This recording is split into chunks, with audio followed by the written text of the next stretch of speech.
With every single passing day, ladies and gentlemen, Call of Duty Black Ops 7 gets closer to being released. That's how time works if you did not know. But in today's video, I'm going to be talking about the rumored price of Black Ops 7, the rumored release date of Black Ops 7, which I think a lot of people would be surprised about. And I also want to talk about how the Call of Duty community, does not want certain things in Black Ops 7. And this tweet that I'm referring to on screen right now, which I'll talk about later in the video, is completely unbiased. There's no influence or bias from a Call of Duty streamer or Call of Duty content creator or even a Call of Duty dev or anything like that spreading the narrative and making people talk about one thing. It's a mix of a ton of things, and I'm gonna be going over some of the replies that I want to talk about in today's video. But I first want to talk about the price and release date of Black Ops 7. But before I do, if you guys have not yet, make sure you guys drop a like and hit that subscribe button to spread this video out to the algorithm, more people, so more people get informed about the rumored release date and the price and what the Call of Duty community is feeling like. So yeah, it'd be greatly appreciated. And today's video is 30 days of uploading straight. So awesome. We dropped a nuke basically. But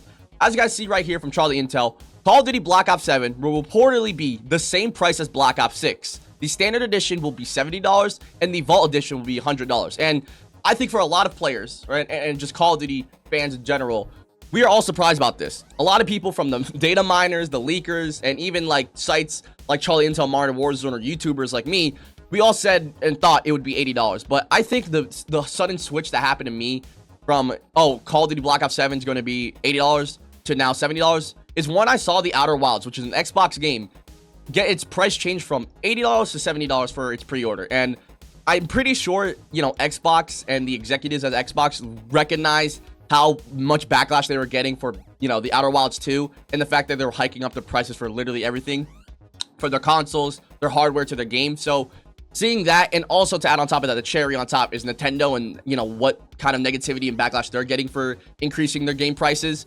I think they realize, like, yo, $80 games, people and the consumers are not ready for, and we're not ready to take that kind of backlash yet. So I think they pivoted and they took a step back and gave Black Ops 7 and made Black Ops 7 $70, which is a good thing. We don't need more expensive games that have empty promises. Obviously, we don't know if Black Ops 7 will have it, but most AAA games, especially online games, aren't really worth the $70 anymore. There's a huge reason why a lot more people are trusting indie developers that have only posted like a few games that are worth like $10 to $20, more than like AAA companies like Ubisoft, Activision, etc., right? And if you don't believe me about the Outer Wilds or the Outer Worlds, actually, my bad, think about a different game, but the Outer Worlds 2 literally had an entire drama back in July talking about how it went from $80 to $70, and a lot of people were saying that it was a huge Xbox W. There were articles being made, Reddit posts being made, and a lot of people were praising Xbox for this. So I'm pretty sure Xbox realized, like, yo, this is a good thing that we're, marking down our prices already. Let's just keep it that way for the future releases. Keep it $70, right? The next thing I want to talk about is the fact that the release date, the rumored release date at least, is November 14th on a Friday. And comparing, Call of Duty Black Ops 7's release date to the past ones like Black Ops 6, Modern Warfare 3, and Modern Warfare 2, most of them were in October, mid-October. And Black Ops 7, I'm pretty sure the devs have realized, like, yo, we keep doing these October or like mid-October, early October releases. Let's give ourselves an extra 4 weeks or a month and a half to actually polish out the game and try to make it better. So hopefully, fingers crossed, if Call of Duty Black Ops 7, we're hoping that it has a good launch. And obviously, there's not as many bugs and glitches that don't get addressed 6 months into the game, because there's still a level 1 glitch, which is still insane, and it's even gotten worse since the Season 5 update. So yeah. And the next thing I want to talk about is the fact that they actually showed 5 seconds of gameplay while talking about the worldwide reveal that's happening on Monday, I'm pretty sure. Apparently, the release date's on... Oh, no, the worldwide reveal is on August 19th. I'm stupid.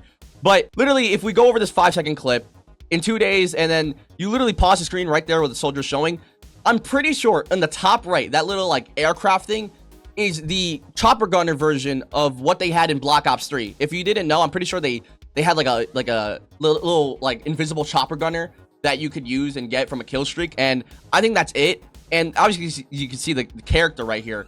Bro, what is he wearing? What military tech is that, dude? He's got like a whole ass Buzz Lightyear, mask and like thing that cover him.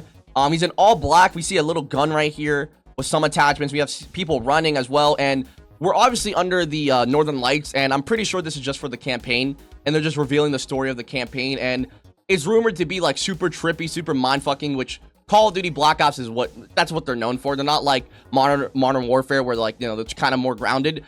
Black Ops is just completely whatever the fuck you can think of, right? Mental illnesses, diseases, etc., drugs, all that stuff. That's what the Call of Duty campaigns have been for Black Ops in its entire series recently, right? But we see people sliding. See a little slide animation right there as well when he's getting shot at, which is pretty cool. But we saw 5 seconds of gameplay, and I'm already seeing people just like absolutely break down and analyze it for like 4 minutes straight, which I'm not going to do in today's video. But at least we got some look into the graphics, the visuals, the setting of the campaign for anybody that still plays campaign. But we also got a scene of how the gameplay looks when it comes to moving and sliding. It doesn't really look like people are using tac sprint, right? They're just running like this. And we all know for all video games that have tac sprint, they're running like this, you know, like they're Usain Bolt. But I don't see that at all, and I see a slide. The next thing I want to talk about is what Call of Duty players do not want in Black Ops 7. This is from Warzone Alerts, who tweeted out this. One thing you don't want to see in Call of Duty Black Ops 7 is, and this has over 85 replies, 20,000 views. Obviously, like I said in the intro, it's not influenced by any, you know, content creator or streamer. Ascent says skill-based matchmaking. Well, I think at this point, right, if I were to argue with this guy, we're never going to not see skill-based matchmaking in Call of Duty or in any online multiplayer game. The most that we'll get is probably ping-based matchmaking. And Battlefield 6 is doing ping-based matchmaking. And I don't even, like, really feel skill-based matchmaking at all. A lot of people said during the second weekend that there was. I didn't feel it. I still felt great about my play. I still dropped, like, what, 40 kills one time, 50 kills one time. Got a lot of revives. Been playing Objective a lot. Like, I've been having fun on Battlefield 6. So I didn't really feel the skill-based matchmaking, but if we're being honest here, right? With the reality of Call of Duty nowadays, skill-based matchmaking is always going to be in the game.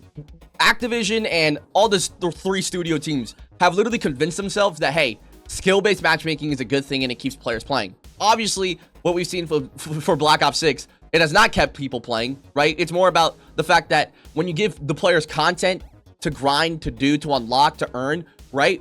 They will continue to play, not because of skill-based matchmaking. I don't know if you guys remember, but literally when they revealed the traits behind skill-based matchmaking and it made like a whole circle, it's on the screen right now. They basically doubled down on skill-based matchmaking and said that skill-based matchmaking keeps players playing. And they also talked about how they ran a test on Modern Warfare 3 during one weekend, and it said like, oh, we experienced more of a player loss with skill-based matchmaking off than when it was on, which I don't think that's a valid test at all. And I think we have a valid reason to believe that skill-based matchmaking does not keep people playing with Black Ops 6 and its player count. But I digress, right? The next tweet I want to go over is this by Mad Mal, who says, cranked aim assist, running on walls, and cartoons. Running on walls, I do not want. I mean, the futuristic era, I feel like it really has to be done by only Sledgehammer Games when they're taking the lead on a Call of Duty game. For the cartoons, I totally understand that. Brother, we are killing each other. We're fighting each other. Why do we need to have a cartoon character looking like, SpongeBob, etc., or Family Guy or American Dad? Why do we need any of that, in a Call of Duty game?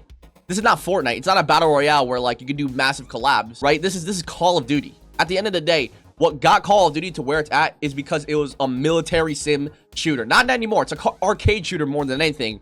But a lot of people back in the day when it was like Call of Duty 3, Call of Duty 4, Modern Warfare, etc., that was the closest thing that they got to real war back in the day. And that's where Call of Duty became Call of Duty. So we don't need any of the cartoons. I totally agree with that. And then for cranked aim assist, dude, I agree as well. I'm a controller player. Like, I got 2 controllers right now. This is a $150 controller. And this is like an $80, $100 controller right here that I got. And dude, aim assist is broken in Call of Duty, bro. Everything against controller players or things that hold back controller players are non-existent in Call of Duty. Literally on Battlefield 6 and Call of Duty, the aim assist is so different. I don't know why people are saying that aim assist is broken in Battlefield 6 when it's not. I feel better on keyboard and mouse. I feel like keyboard and mouse have a huge advantage in Battlefield 6 while controller players really don't. But it's the opposite for Call of Duty. You have to be a controller player if you want to play competitively or try to get good at the game. That's just how it is. You have no aim assist in the game's not going to guide you. Aim assist in Call of Duty right now, especially during Black Ops 6, I really feel like they had it right during the beta. If you guys forgot, during the beta of Black Ops 6, they had a feature where the closer you were to an enemy, the worse aim assist you would get. The further away you were, the more aim assist you would get, the more help you would get. But they completely removed that after like the second or first week of the beta, which makes 0 sense from Call of Duty. But I really would love to see controller not be OP and be really dominated in the Call of Duty community. I really wish that keyboard and mouse had more of a chance in pubs or even in ranked. A lot of people would be lying to themselves if they were to say Call of Duty doesn't have that bad of aim assist when it really does, right? The next tweet I want to go over is hackers. This guy named Sean Vids Gaming said hackers. That's all he said for something that he does not want to see in Black Ops 7. And I'm not gonna lie, we can't have hope yet. Like, well, obviously, we're gonna have a slight bit of hope for the anti-cheat, but dude, it's like 0 to none, dude. Like, we have no hope for this anti-cheat for Black Ops 7, dude, because if they're able to go, you know, hackers are able to go into Battlefield 6, which had a better anti-cheat than Call of Duty, we haven't seen anything that Ricochet has done to actually prevent hackers, right? The most that we've seen them do is actually just, you know, ban them or temporarily ban them, and they're on a new account already and playing for like another 3 days or so, and then hopping on a new account. And to add on top of that, I talked about in my last couple videos how the new Ricochet anti-cheat measures with like TPM 2.0 and Secure Boot, sometimes for most players on PC, Call of Duty's not even recognizing that these PC users who are legit, that have all the measures that Call of Duty wants them to have, they don't even recognize them having it, and they don't allow them to play the game. So I feel like that somehow, in some way, I feel like the new anti-cheat measures have literally messed up Call of Duty even more for more real players than it has actually affected, you know, hackers and cheaters. All right, and then the last two I want to go over from Brandon, who says, a store. Let us earn the way of unique items, not buy them, which obviously we all know that's not going to happen, but it would be really cool to see Call of Duty Black Ops 7 give us more free items, like free weapons or free camos and buddies and all that stuff, or just a way to unlock them, right? We had the aftermarket part during Modern Warfare 3, which is amazing looking back on it, right? We could unlock new attachments, new variants, and what are they called? Mods to the guns to switch them from like a 3-round burst to a straight auto, or like a sniper to a shotgun, etc., right? But I really hope that Call of Duty gives us a better way to earn items that are either super goofy, super wacky, and not super like serious and like changing the meta in a broken way. And like I just want them to give us more, is basically what I'm trying to say. But I don't think they're ever going to remove the store. They're going to stick to this battle pass and store microtransaction method, because obviously supply drops is gambling and most countries do not like that anymore. So yeah, but that's all I had to cover in today's video. If you guys enjoyed, drop a like and hit that subscribe button. Let me know in the comments below what you guys think. I would really appreciate it. And yeah, it's been your boy Limbo, and I'll see you guys next time. Peace.